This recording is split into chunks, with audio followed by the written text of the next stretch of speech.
പാലക്കാട് ജില്ലയിൽ നിപ സ്ഥിരീകരിച്ച യുവതി ഗുരുതരാവസ്ഥയിൽ തുടരുന്നുവെന്ന് മന്ത്രി വീണ ജോർജ്. യുവതിക്ക് മോണോക്ലോണൽ ആന്റിബോഡി നൽകിയിട്ടുണ്ട്. 173 പേരാണ് സമ്പർക്ക പട്ടികയിലുള്ളത്. ഹൈറിസ്ക് കോൺടാക്റ്റിൽ 50 പേർ ഉള്ളതായും മന്ത്രി പറഞ്ഞു. വ്യാജ പ്രചരണം നടത്തുന്നവർക്കെതിരെ കേസെടുക്കുമെന്നും മന്ത്രി വ്യക്തമാക്കി. പാലക്കാട്ട് നിപ അവലോകന യോഗത്തിൽ പങ്കെടുത്ത ശേഷം സംസാരിക്കുകയായിരുന്നു ആരോഗ്യമന്ത്രി വീണ ജോർജ്. പാലക്കാട് ജില്ലയിൽ ആദ്യമായിട്ടാണ് ഒരു നിപ കേസ് റിപ്പോർട്ട് ചെയ്യുന്നത്.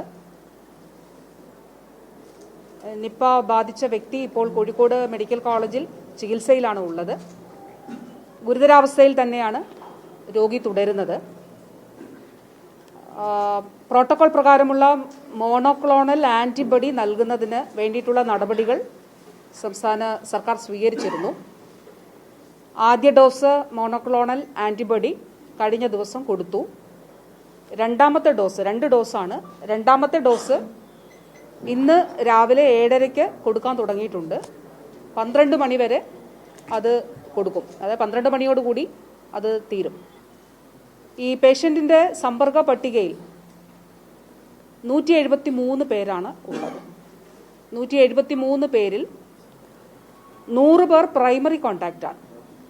പ്രൈമറി കോണ്ടാക്റ്റ് 100 പേരും അതുപോലെ സെക്കൻഡറി കോണ്ടാക്റ്റ് 73 പേരുമാണ്. അതിൽ തന്നെ ഈ പ്രൈമറി കോണ്ടാക്റ്റിൽ, അതായത് 100 പ്രൈമറി കോണ്ടാക്റ്റിൽ 52 പേർ ഹൈ റിസ്ക് കോണ്ടാക്റ്റാണ്.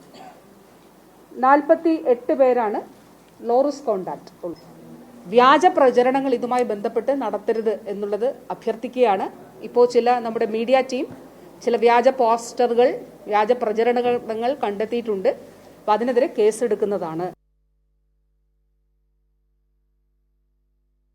വാർത്തയുടെ കൂടുതൽ വിവരങ്ങളുമായി സച്ചിൻ വള്ളിക്കാട് കൂടി ചേരുന്നുണ്ട് പാലക്കാട് നിന്ന്. സച്ചിൻ, വളരെ ദുഃഖകരമായ ഒരു കാര്യമാണ് ഇപ്പോൾ നിലവിൽ ആ യുവതിയുടെ, നിപ ബാധിച്ച യുവതിയുടെ ആരോഗ്യത്തിന് അതീവ ഗുരുതരമെന്ന് തന്നെയാണ് ആരോഗ്യമന്ത്രിയും വ്യക്തമാക്കുകയും ചെയ്തത്. ഒപ്പം തന്നെ ആശങ്കയുയർത്തുന്ന മറ്റൊരു കാര്യമാണ് 100-ലേറെ പേർ സമ്പർക്ക പട്ടികയിലുണ്ട്. അത് സംബന്ധിച്ച് കൃത്യമായ നിരീക്ഷണങ്ങൾ ആരോഗ്യവകുപ്പ് നടത്തുകയും ചെയ്യുന്നുണ്ട്. എന്താണ് ഇതുമായി ബന്ധപ്പെട്ട് കൂട്ടിച്ചേർക്കാൻ കഴിയുന്ന മറ്റു വിവരങ്ങൾ? സിജോ, തീർച്ചയായും കൃത്യമായ ഒരു അവലോകന യോഗം തന്നെയാണ് പാലക്കാട് ജില്ലയിൽ ഇന്നിപ്പോൾ മന്ത്രി വീണ ജോർജിന്റെ അധ്യക്ഷതയിൽ ചേർന്നിട്ടുള്ളത്. അതിൽ പ്രധാനമായും പാലക്കാട് ജില്ലയിലെയും മറ്റ് ജില്ലയിലെയും ഉദ്യോഗസ്ഥരടക്കം പങ്കെടുത്തിട്ടുണ്ട്. ഓൺലൈനായി മറ്റ് ജില്ലകളിലെ ഉദ്യോഗസ്ഥർ ഈ യോഗത്തിൽ പങ്കെടുത്തു. അതിൽ പ്രധാനപ്പെട്ട ഒരു കാര്യം പറഞ്ഞിട്ടുള്ളത്, അതീവ ഗുരുതരാവസ്ഥയിൽ തന്നെയാണ് പാലക്കാട് മണ്ണാർക്കാട് നാട്ടുകൽ സ്വദേശിയായിട്ടുള്ള 38-കാരി ചികിത്സയിൽ കഴിയുന്നത് എന്ന കാര്യം മന്ത്രി തന്നെ വ്യക്തമാക്കിയിട്ടുണ്ട്. ശരി സച്ചിൻ, ഏതായാലും അതുമായി ബന്ധപ്പെട്ട കാര്യങ്ങൾ വളരെ വിശദമായി തന്നെ നേരത്തെ മന്ത്രി മാധ്യമങ്ങളോട് വിശദീകരിക്കുകയും ചെയ്തു.